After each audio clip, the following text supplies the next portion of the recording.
ಎಲ್ಲರಿಗೂ ನಮಸ್ಕಾರ ಸ್ನೇಹಿತರೆ. ಇವತ್ತಿನ ಈ ವಿಡಿಯೋದಲ್ಲಿ 2026ರಲ್ಲಿ ಶ್ರೀ ಗುರು ರಾಘವೇಂದ್ರ ಸ್ವಾಮಿಗಳ ಆರಾಧನೆ ಯಾವ ದಿನ ಬಂದಿದೆ, ಆರಾಧನೆಯ ಮಹತ್ವವೇನು, ಆರಾಧನೆಯ ಸಮಯದಲ್ಲಿ ಶ್ರೀ ಗುರು ರಾಘವೇಂದ್ರ ಸ್ವಾಮಿಗಳ ಮಂತ್ರಾಲಯ ಮಠದಲ್ಲಿ ಅವೆಲ್ಲ ವಿಶೇಷ ಪೂಜೆಗಳನ್ನು ಮತ್ತು ಆಚರಣೆಗಳನ್ನು ಮಾಡಲಾಗುತ್ತದೆ ಮತ್ತು ಮನೆಯಲ್ಲಿ ಸರಳ ಆರಾಧನೆಯ ಪೂಜೆಯನ್ನು ಹೇಗೆ ಮಾಡಬೇಕು, ರಾಯರ 355ನೇ ಆರಾಧನೆಯ ಬಗ್ಗೆ ಸಂಪೂರ್ಣ ಮಾಹಿತಿಯನ್ನು ಇವತ್ತಿನ ಈ ವಿಡಿಯೋ ಮೂಲಕ ತಿಳಿದುಕೊಳ್ಳೋಣ ಸ್ನೇಹಿತರೆ. ಶ್ರೀ ಗುರು ರಾಘವೇಂದ್ರ ಸ್ವಾಮಿಗಳ 355ನೇ ಆರಾಧನೆ ಮಹೋತ್ಸವವು 2026ರಲ್ಲಿ ಆಗಸ್ಟ್ 29ರಂದು ಪ್ರಾರಂಭವಾಗುತ್ತದೆ. ಸ್ನೇಹಿತರೆ, ಶ್ರೀ ರಾಘವೇಂದ್ರ ಸ್ವಾಮಿಗಳ ಆರಾಧನೆ ಮಧ್ವ ಸಂಪ್ರದಾಯದ ಅತ್ಯಂತ ಪವಿತ್ರ ಉತ್ಸವವಾಗಿದೆ. ಶ್ರೀ ಗುರು ರಾಘವೇಂದ್ರ ಸ್ವಾಮಿಗಳು ಶಾರೀರವಾಗಿ ಬೃಂದಾವನ ಪ್ರವೇಶಿಸಿದ ಪವಿತ್ರ ದಿನವನ್ನು ಆರಾಧನೆ ಎಂದು ಆಚರಣೆ ಮಾಡುತ್ತೇವೆ. ಈ ಸಂದರ್ಭದಲ್ಲಿ ದೇಶ ವಿದೇಶಗಳ ಲಕ್ಷಾಂತರ ಭಕ್ತರು ರಾಯರ ಕೃಪೆಗೆ ಪಾತ್ರರಾಗಲು ವಿಶೇಷ ಪೂಜೆಯನ್ನು ನೆರವೇರಿಸುತ್ತಾರೆ. 2026ನೇ ಇಸವಿಯಲ್ಲಿ ಆರಾಧನೆಯ ದಿನಗಳು: ಪೂರ್ವಾರಾಧನೆ ಆಗಸ್ಟ್ 29ರಂದು 2026 ಶನಿವಾರದಂದು ಆಚರಣೆ ಮಾಡುತ್ತೇವೆ. ಮಧ್ಯಾರಾಧನೆಯನ್ನು ಆಗಸ್ಟ್ 30ರಂದು 2026 ಭಾನುವಾರದಂದು ಆಚರಣೆ ಮಾಡುತ್ತೇವೆ. ಉತ್ತರಾರಾಧನೆಯನ್ನು ಆಗಸ್ಟ್ 31ನೇ ತಾರೀಕು 2026ರಂದು ಸೋಮವಾರದಂದು ಆಚರಣೆ ಮಾಡುತ್ತೇವೆ. ಶ್ರೀ ರಾಘವೇಂದ್ರ ಸ್ವಾಮಿಗಳ ಆರಾಧನೆಯು 3 ದಿನ ನಡೆಯುತ್ತದೆ. ಆರಾಧನೆಯ ಮಹತ್ವವೆಂದರೆ ಶ್ರೀ ರಾಘವೇಂದ್ರ ಸ್ವಾಮಿಗಳನ್ನು ಕಲಿಯುಗದ ಕಾಮಧೇನು ಎಂದು ಭಕ್ತಿಯಿಂದ ಕರೆಯಲಾಗುತ್ತದೆ. ಶ್ರೀ ಗುರು ರಾಘವೇಂದ್ರ ಸ್ವಾಮಿಗಳು ಭಕ್ತರ ಪ್ರಾರ್ಥನೆಗಳನ್ನು ಆಲಿಸಿ ಕಷ್ಟಗಳನ್ನು ನಿವಾರಿಸಿ ಜ್ಞಾನ, ಆರೋಗ್ಯ, ಉದ್ಯೋಗ, ಐಶ್ವರ್ಯ ಹಾಗೂ ಮನಃಶಾಂತಿಯನ್ನು ಕರುಣಿಸುತ್ತಾರೆ. ಇಂದಿಗೂ ರಾಯರು ತಮ್ಮ ಬೃಂದಾವನದಲ್ಲೇ ಭಕ್ತರನ್ನು ಅನುಗ್ರಹಿಸುತ್ತಿದ್ದಾರೆ. ಆರಾಧನೆಯ ದಿನ ಮಂತ್ರಾಲಯದಲ್ಲಿ ನಡೆಯುವ ವಿಶೇಷ ಆಚರಣೆಗಳೆಂದರೆ ಆಂಧ್ರ ಪ್ರದೇಶದಲ್ಲಿರುವ ಮಂತ್ರಾಲಯದಲ್ಲಿರುವ ಶ್ರೀ ರಾಘವೇಂದ್ರ ಸ್ವಾಮಿಗಳ ಮೂಲ ಬೃಂದಾವನದಲ್ಲಿ ಆರಾಧನಾ ಮಹೋತ್ಸವವನ್ನು ಅತ್ಯಂತ ವಿಜೃಂಭಣೆಯಿಂದ ಆಚರಣೆ ಮಾಡಲಾಗುತ್ತದೆ.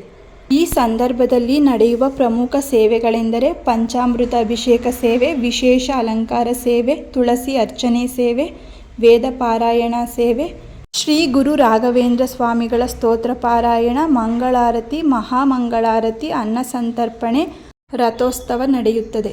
ಆರಾಧನೆಯ ದಿನ ಮನೆಯಲ್ಲಿ ಪೂಜೆ ಮಾಡುವ ವಿಧಾನ: ಬೆಳಿಗ್ಗೆ ಸ್ನಾನ ಮಾಡಿ ಪೂಜಾ ಸ್ಥಳವನ್ನು ಸ್ವಚ್ಛಗೊಳಿಸಿ ಶ್ರೀ ರಾಘವೇಂದ್ರ ಸ್ವಾಮಿಗಳ ಚಿತ್ರ ಅಥವಾ ವಿಗ್ರಹವನ್ನು ಪ್ರತಿಷ್ಠಾಪನೆ ಮಾಡಿಕೊಳ್ಳಬೇಕು. ಮೊದಲು ಶ್ರೀ ಲಕ್ಷ್ಮೀನಾರಾಯಣ, ಶ್ರೀರಾಮ ಹಾಗೂ ಶ್ರೀ ಆಂಜನೇಯ ಸ್ವಾಮಿಯನ್ನು ಸ್ಮರಿಸಿ ರಾಯರಿಗೆ ತುಳಸಿ, ಹೂವು ಮತ್ತು ಹಣ್ಣುಗಳನ್ನು ಅರ್ಪಣೆ ಮಾಡಬೇಕು. ಓಂ ಶ್ರೀ ರಾಘವೇಂದ್ರಾಯ ನಮಃ ಎಂಬ ಮಂತ್ರವನ್ನು ಕನಿಷ್ಠ 108 ಬಾರಿ ಜಪಿಸಿ. ಶ್ರೀ ರಾಘವೇಂದ್ರ ಸ್ತೋತ್ರ, ಪೂಜ್ಯಾಯ ರಾಘವೇಂದ್ರಾಯ ಶ್ಲೋಕ ಹಾಗೂ ಶ್ರೀ ಗುರು ರಾಘವೇಂದ್ರ ಸ್ವಾಮಿ ಸ್ತೋತ್ರಗಳನ್ನು ಪಠನೆ ಮಾಡುತ್ತಿರಬೇಕು. ಪಾಯಸ, ಅಯ್ಯರ್ಗೀವ, ಮೈಸೂರು ಪಾಕ್, ಪಂಚ ಕಜ್ಜಾಯ ಅಥವಾ ಇತರೆ ಸಾತ್ವಿಕ ಸಿಹಿ ತಿನಿಸುಗಳನ್ನು ನೈವೇದ್ಯವಾಗಿ ಅರ್ಪಣೆ ಮಾಡಬೇಕು.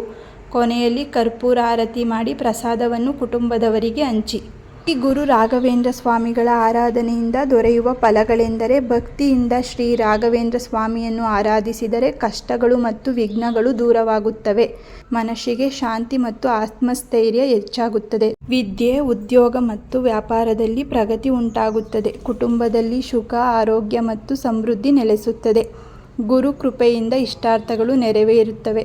ನಿಮಗೆ ಕಷ್ಟ ಎನಿಸಿದಾಗ ಓಂ ಶ್ರೀ ರಾಘವೇಂದ್ರಾಯ ಮಂತ್ರವನ್ನು ಜಪ ಮಾಡಿಕೊಳ್ಳಿ. ಶ್ಲೋಕ: ಪೂಜ್ಯಾಯ ರಾಘವೇಂದ್ರಾಯ ಸತ್ಯಧರ್ಮರತಾಯ ಚ ಭಜತಾಂ ಕಲ್ಪವೃಕ್ಷಾಯ ನಮಃ ಕಾಮಧೇನುವೆ. ಸ್ನೇಹಿತರೆ, ಇವತ್ತಿನ ಈ ವಿಡಿಯೋದಲ್ಲಿ ಶ್ರೀ ಗುರು ರಾಘವೇಂದ್ರ ಸ್ವಾಮಿಗಳ ಆರಾಧನೆ ಯಾವ ದಿನ ಬಂದಿದೆ, ಯಾವಾಗ ಆಚರಣೆ ಮಾಡಬೇಕು, ಆಚರಣೆಯ ಮಹತ್ವವೇನು, ಆಚರಣೆ ಮಾಡುವುದರಿಂದ ದೊರೆಯುವ ಫಲಗಳು ಯಾವುವು ಹಾಗೂ ಆಚರಣೆ ಮಾಡುವುದು ಹೇಗೆ, ಶ್ರೀ ಗುರು ರಾಘವೇಂದ್ರ ಸ್ವಾಮಿಗಳ ಆರಾಧನೆ ದಿನ ಮನೆಯಲ್ಲಿ ಸರಳ ಪೂಜೆ ಮಾಡಿಕೊಳ್ಳುವುದು ಹೇಗೆ, ಇವತ್ತಿನ ಈ ವಿಡಿಯೋ ಮೂಲಕ ಸಂಪೂರ್ಣ ಮಾಹಿತಿಯನ್ನು ತಿಳಿಸಿಕೊಟ್ಟಿದ್ದೇವೆ. ಸ್ನೇಹಿತರೆ, ಇವತ್ತಿನ ಈ ಮಾಹಿತಿ ನಿಮಗೆ ಇಷ್ಟವಾಗಿದ್ದಲ್ಲಿ ಈ ವಿಡಿಯೋವನ್ನು ಲೈಕ್ ಮಾಡಿ, ಹಾಗೆ ನಿಮ್ಮ ಫ್ರೆಂಡ್ ಮತ್ತು ಫ್ಯಾಮಿಲಿಗೆ ಈ ವಿಡಿಯೋವನ್ನು ಶೇರ್ ಮಾಡಿ. ಇದೇ ರೀತಿಯ ಮತ್ತಷ್ಟು ಮಾಹಿತಿಗಾಗಿ ನಮ್ಮ ಚಾನಲನ್ನು ಸಬ್ಸ್ಕ್ರೈಬ್ ಮಾಡಿಕೊಳ್ಳಿ. ಮತ್ತೆ ಸಿಗೋಣ ಮತ್ತೊಂದು ಮಾಹಿತಿಯ ಮೂಲಕ. ಎಲ್ಲರಿಗೂ ಧನ್ಯವಾದಗಳು.